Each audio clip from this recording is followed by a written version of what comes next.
పరిధిలో స్నాచింగ్ కు పాల్పడ్డారు. ఇబ్రహీంపట్నంకు ఎలా వెళ్లాలని వృద్ధురాలు నర్సమ్మను అడ్రస్ అడిగారు దుండకులు. ఆమె చెబుతున్న క్రమంలోనే మెడల నుంచి బంగారు గొలుసును లాక్కెళ్లారు స్నాచర్స్. దీనిపై కేసు నమోదు చేసిన పోలీసులు దర్యాప్తు చేస్తున్నారు.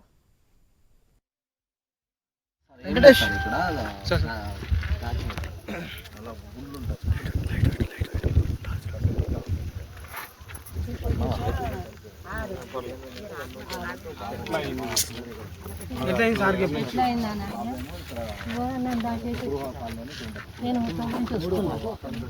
ఆడికి దాటేసి నా కొడుకు ఇంట్లో జ్వరం వచ్చిందని అక్కడ 50-60 గుండు ఉంది.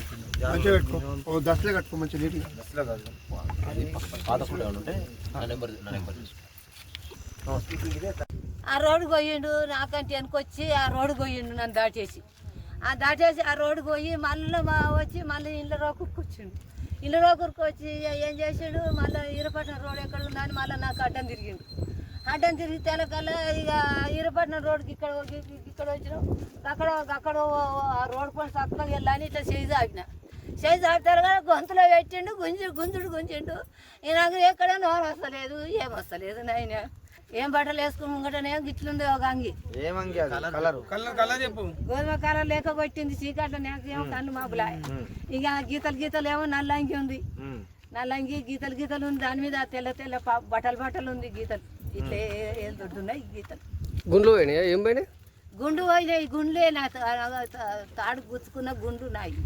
ఎన్ని ఉంటాయి? తులన్నర గుండు.